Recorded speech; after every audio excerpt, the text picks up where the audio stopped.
I'm Karen, in my 40s.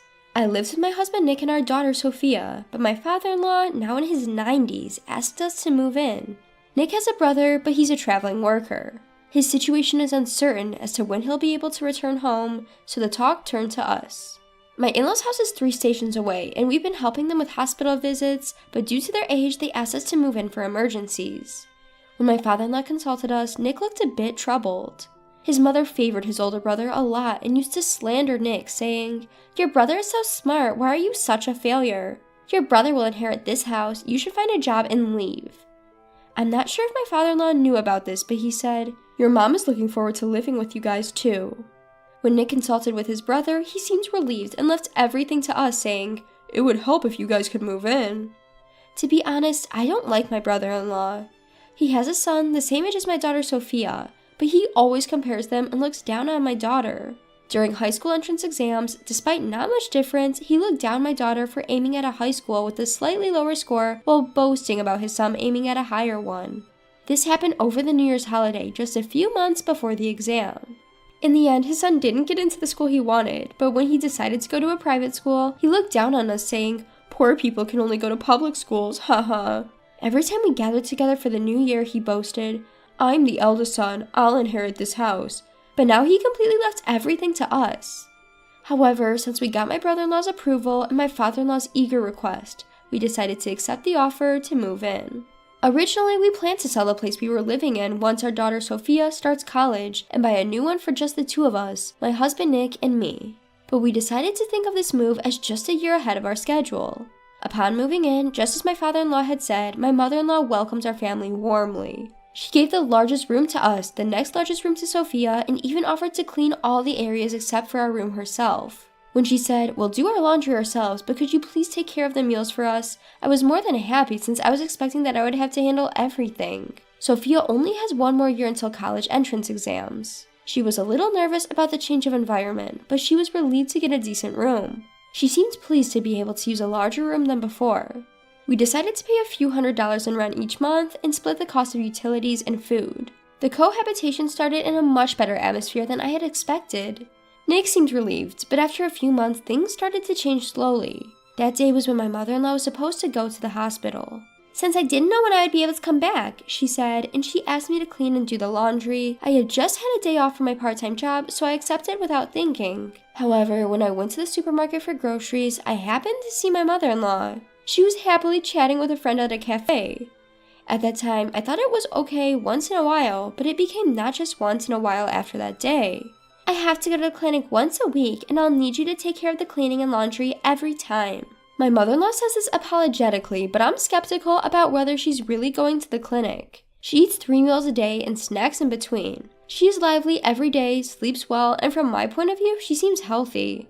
But I decided to turn a blind eye because I would rather avoid ruining our relationship. I was preparing from the beginning that I would probably end up doing everything, and doing this once a week seemed not a big deal. However, after accepting this, my mother-in-law's request started to escalate. What was once a week became twice a week, then thrice, and on top of that, she said, "Could you please not move the trash can in our room? It's in the best spot right here. I just can't get enough energy going in the morning from your breakfast. I really need more healthier breakfast. Ideally, I'd like at least 5 side dishes. I don't want you to wash that handkerchief with other items because it's important," she said, among other complaints about how I do housework. She even suggested, "Why don't you quit your part-time job? It doesn't look good. Then you could take care of all the housework." Making me do all of the housework and complaining about it is so scary. I brush it off by saying, "I'll think about it." I had some savings for buying a condo, so I figured I could just move out if I got fed up with it. So with that attitude, about half a year passed since we started living together, when suddenly my brother-in-law returned. My mother-in-law was delighted at the news of his sudden job transfer, and as soon as my brother-in-law came back, her attitude changed dramatically. We were kicked out of the room we were using on the day my brother-in-law came back. She said that because my brother-in-law was going to use the biggest room, we should all use my daughter's room. Thinking about my daughter, my husband rebelled, but they didn't take it seriously. We had to use 1 room for 3 people, but my brother-in-law's influence didn't end there. I was told to adjust the meals to my brother-in-law's taste, to hang his suits in a certain way. Furthermore, my mother-in-law's nagging got even worse. "Brother said he wants to eat food with a stronger flavor. I've always felt the same way, but your cooking is a lighter taste," she claimed. You know, what brother hates most is being woken up by the vacuum cleaner, so please don't use the vacuum until brother has woken up.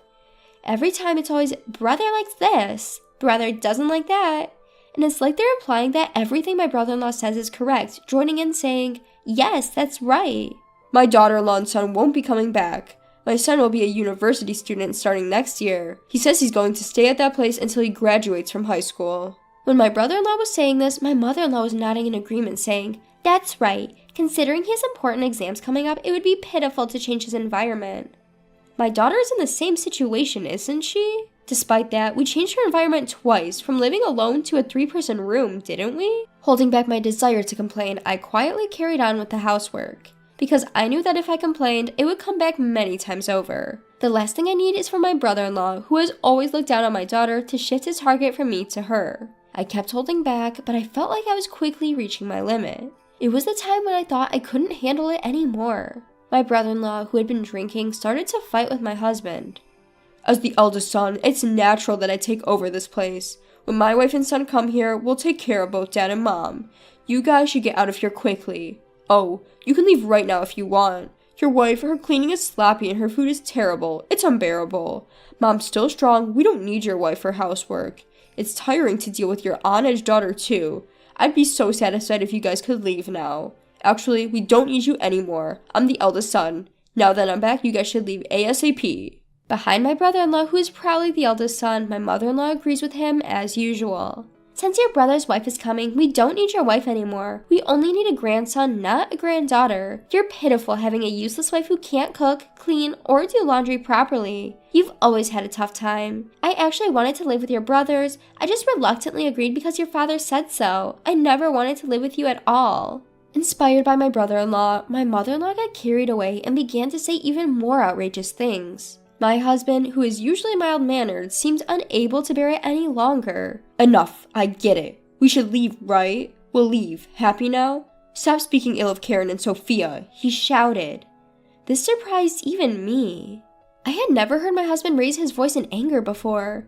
Neither of them expected him to explode in such a way, quickly downplaying their behavior, saying, we were just joking, or don't take it so seriously. But my husband disregarded their excuses and, without uttering a single word, started to make his exit. This shift in his demeanor truly unsettled them. They turned pale and began to cling to my husband, their faces filled with desperation. Their self-serving attitudes were astounding. It felt ridiculous, having tolerated their behavior up until this point. I was in the middle of cleaning up after dinner, but I dropped everything to stand by my husband's side. We were tired of living with you. If we both want the same thing, it's just right. I'll be leaving soon. Please rest assured. My brother-in-law and mother-in-law were both slack-jawed, making fools of themselves. Even I, who had always been so loyal, was now standing up against them. They probably couldn't imagine this as people who always think about themselves. Even now, I cannot forget about their expressions. My bold stance was all thanks to my husband. To be honest, as soon as my brother-in-law returned 2 weeks ago, my husband started looking for a rental property. We didn't know when my mother-in-law might revert to her old ways, or when my brother-in-law might start harassing our daughter again. There were too many uncertainties, so we began preparations to be ready to move out at any moment. We felt truly sorry for our daughter, having to change her surroundings so often, but it's better than staying here. We had a few places shortlisted, and by the next day, we had signed a lease for an available property and left our in-laws' place the following day. Afterwards, our daughter successfully got into college. She decided to live on her own, and we, as originally planned, bought a new apartment. It was a peaceful afternoon at the start of our new life, when a call came in. The caller ID showed it was my mother-in-law. My husband was reluctant to answer, but when the incessant ringing was too much to bear, he finally picked up. We could hear the sound of my mother-in-law sniffling, possibly crying over the phone. I'm sorry for what happened back then. I know an apology might not make up for it, but can we put it all behind us? I want to live with you all again. The truth is, something terrible has happened to my son. My son and I, we can't seem to manage living together anymore. This is what my mother-in-law had to say. My brother-in-law had an affair within the company, and when it was discovered, he was demoted. That's why his sudden transfer had been decided. It seems his salary has dropped significantly, but my mother-in-law, who was indulgent with my brother-in-law, had not been receiving rent or living expenses from him, so she was oblivious to his situation until now. My brother-in-law thought he could keep the truth from being discovered, but a single letter shattered his scheme. It was a letter of proof sent by his wife.